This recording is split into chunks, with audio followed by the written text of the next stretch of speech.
The name of this activity is Prizes on Grand Opening Day. So Lynn's uncle is opening a bakery. On the bakery's grand opening day, he plans to give away prizes to the first 50 customers that enter the shop. Every 5th customer will get a free bagel, every 9th customer will get a free blueberry muffin, and every 12th customer will get a free slice of carrot cake. So write a list of the customers who will receive each prize. So every 5th means we're counting by 5, so we're looking for multiples of 5 to see the customers that will get bagels. So the 5th customer will get a bagel, the 10th customer, the 15th, the 20th, the 25th, the 30th, the 35th, the 40th, the 45th, and the 50th will all receive bagels, because he said every 5th customer. So skip counting by 5s, which is essentially multiplication. So these are all the multiples of 5 up to 50. Now the blueberry muffin people, it's every 9th customer. So the 9th customer, the 18th, the 27th, the 36th, and the 45th. And if I skip counted by 9 again, that would get me to 54, and he said he's only giving it away to the first 50. So we would actually have to stop there.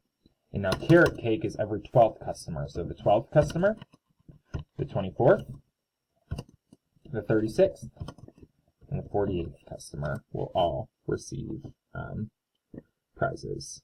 So once again, these are all multiples of, so this is multiples of 5. So spell multiples wrong. Multiples of 9 and multiples of 12. So these are all the numbers that I could take the smaller number and multiply to get. So Diego is waiting in line and is the 23rd customer. He thinks that he should get farther back in line in order to get a prize. Is he right? If so, how far back should he go to get at least one prize? Explain your reasoning. So he's 23rd in line, and looking here, I actually don't see any prize for the 23rd customer, because the multiples of 5 don't hit 23, the multiples of 9 don't hit 23, and neither for carrot cake. However, I can see that for the carrot cake, which is being given away to every 12th customer, the 24th customer would get carrot cake. So if he moved back one place in line, he would receive carrot cake as the 24th customer. And that's because 24 is a multiple of 12. And they're giving it away to the, every 12th customer. So Jada is the 36th customer.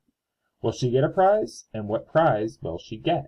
Okay, so the bagels, well, 36 is not a multiple of 5. I cannot multiply 5 by something to get 36. But for blueberries, I can actually get to 36. 36 is a multiple of 9. 9 times 4 is 36. And 36 is also a multiple of 12. So let's show it that way for this one. So 9 times 4 is 36. And 12 times 3 is 36.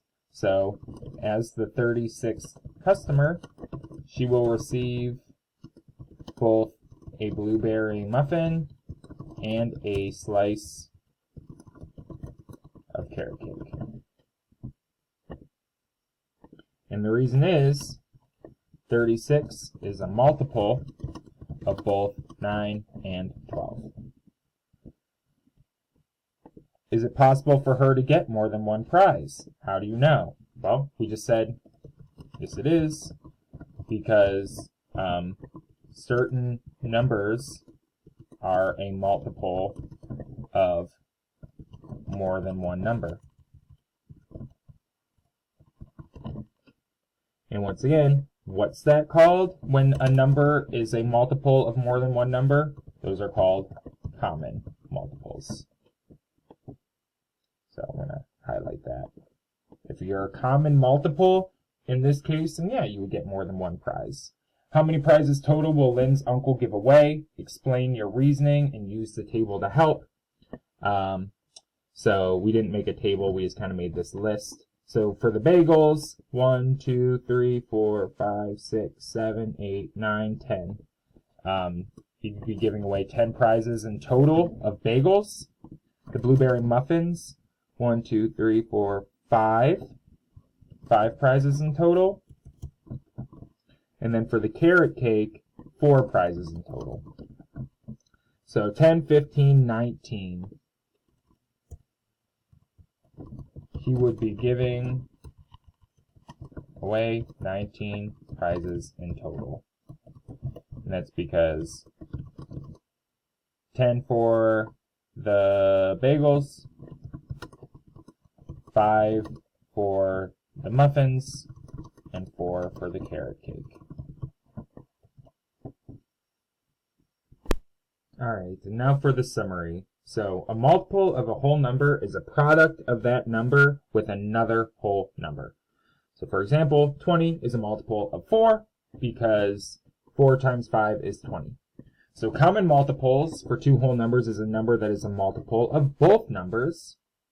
And the big one for today is we want to talk about the least common multiple, which is the smallest multiple that numbers share. So, the first place that they meet. So once again, if we're looking at multiples of 4 and 10, the first place that they meet is 20. 20 is a multiple of 4, because 4 times 5 is 20. And 20 is also a multiple of 10, because 10 times 2 is 20. And then you can see that down the line, they do have more common multiples, right? They both have 40 as well. So 20 is the least common multiple. It's the first place where their multiples meet, but they will continue to meet further and further down the line. Okay, and so to find the least common multiple, or the LCM, we need to list multiples of each number until you find the first one that is common to both lists. So at this point, go ahead and get started on your practice problems and exit ticket.